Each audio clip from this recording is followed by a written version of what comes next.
Alrighty guys, so today we're working on the XJ. I'm still having a weird issue where my fuel pump is deciding that it just wants to quit while I'm driving. I can drive around, acts totally fine, and then it just turned off. I was driving on one of the main highways here, 55 mile an hour, and all of a sudden it just felt like the Jeep had no power. Went for the gas, nothing happened. RPMs were still up, but the Jeep had just turned itself off. So pulled over and then just tried starting it, and I wouldn't start. And then just kind of tapped on the aerial control valves, shut the hood, went to start it, and it started. So things I'm going to do, I'm going to test the fuel pump relay here, just to make sure that it's working properly. So I have this little setup here with a little Milwaukee battery that it's got a dead cell in it. So I got one end here, I got the other end here. Fuel pump relay, which is this one here. So we'll pull this guy and try to get this one, see if we can get this one to click. So that's working great. So the relay should be good. There's a way to test the voltage and all that kind of stuff in the relay, but I would assume if it's clicking, we're probably okay. So one weird thing that I was doing is while the Cherokee was running, I was just tapping on the top here like this, and the Jeep would die. So what I think we'll do is I'll try to start it up and see if we can replicate that problem. But if you ever need to test a relay, just get an old battery, hook some lines up to it, and then you can test any relay. Fuel pump primes.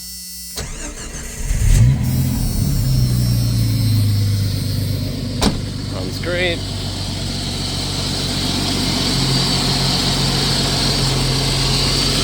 Last time I was just tapping on here, nothing.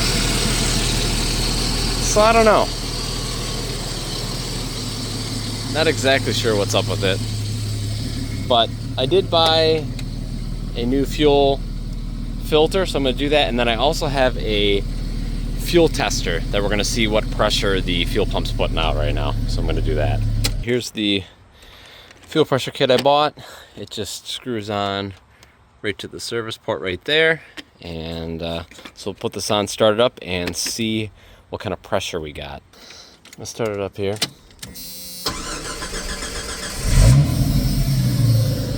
Apparently it's supposed to be at 30 at idle here, and then when we take off the vacuum line for the fuel pressure regulator, it should jump up to about 40. 39. So that's perfect. So it's gonna be fuel filters fine. I'm gonna change it anyway, it's probably been a long time, but fuel pump seems to be doing its job. It's just something is turning off the fuel pump. Very interesting.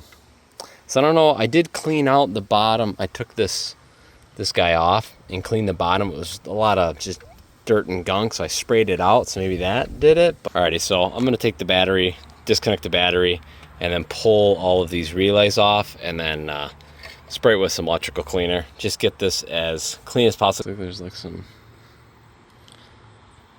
just kind of a little bit of gunk in there, you know?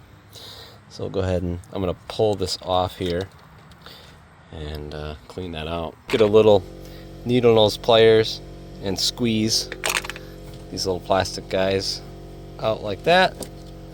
And then I'm just, oh yeah, look at all that gunk. Yeah, so we're gonna clean that up, do some electrical cleaner on there, and then I'm gonna use some compressed air to dry it all out before I hook it all back up. All this junk has come out of here. This is looking a little better.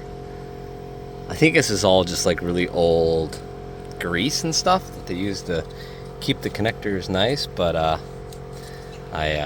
it looks much cleaner at the contact points. So that's kind of what I'm going for, just to, you know, make it as good as possible. So I'm just going to use some more compressed air here to kind of blow all the rest of this gunk out. So now I got this all nicely cleaned up, much better.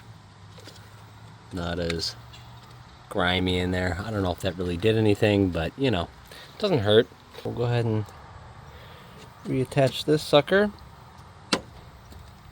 just like that. And it should be good to go. All right, I'm just gonna get a little bucket to release the fuel pressure, the excess fuel before we pull this off. Push this button inside. Just a little bit drained out, not much. So that'll relieve the pressure. Now we can just finish unscrewing this. Simple as that.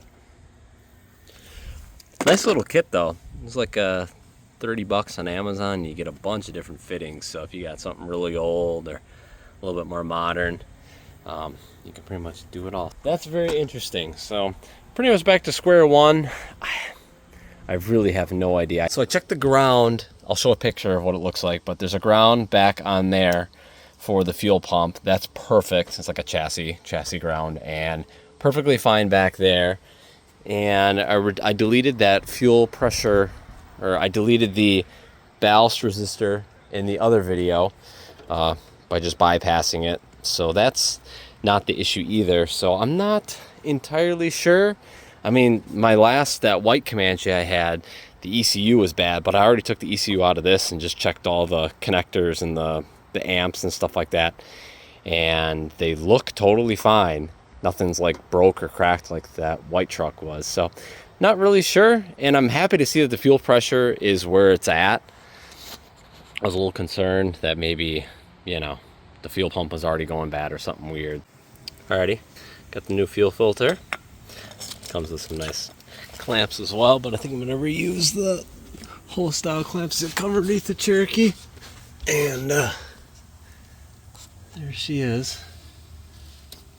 So all we got to do, take that screw out. This will hinge down, pull off this guy here, backside there, plop the new one in, and we'll be good to go. This one doesn't look too old actually, definitely not factory, but might as well. $15, put a new one in. Dumped out all the old fuel out of this filter. Filter actually doesn't look that old, but look at how nasty that is. I'm glad I'm doing this. Probably, but I don't know. My gas tank didn't look too bad, but I don't know.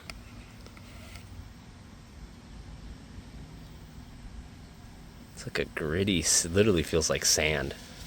Like straight up sand. That's crazy. Yeah, I also wanted to show you guys, so my mirrors have been replaced sometime in the past with just aftermarket mirrors. So they used to have the little controller. So my buddy Paul actually 3D printed me little plugs. They got a taper to them, and then they're actually literally like squishy.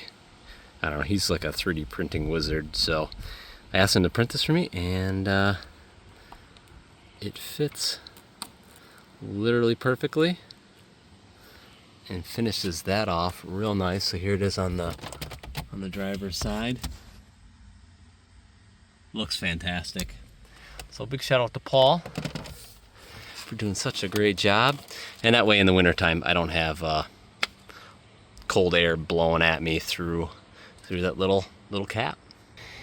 Anyway, hopefully gives you guys just kind of an idea if you are struggling a little bit with a Renix, just kind of, hopefully that kind of helps, just in case you have a similar issue. Maybe, your issue would be, your fuel pressure regulator's bad, fuel pump, fuel filter, something like that. Just an easy way you can test to see what's kind of going on. With the way mine's acting, I'm thinking it's something electrical, and that's just going to be fun to track down. Another video will be probably a status update of whether it fixed it or not. And anyway, guys, thank you guys so much for watching the video. If you enjoyed it, give it a thumbs up. That helps me out a bunch. Definitely consider subscribing if you like the Cherokees or the Comanche over in the back there. But anyway, guys, we'll catch you guys in the next video.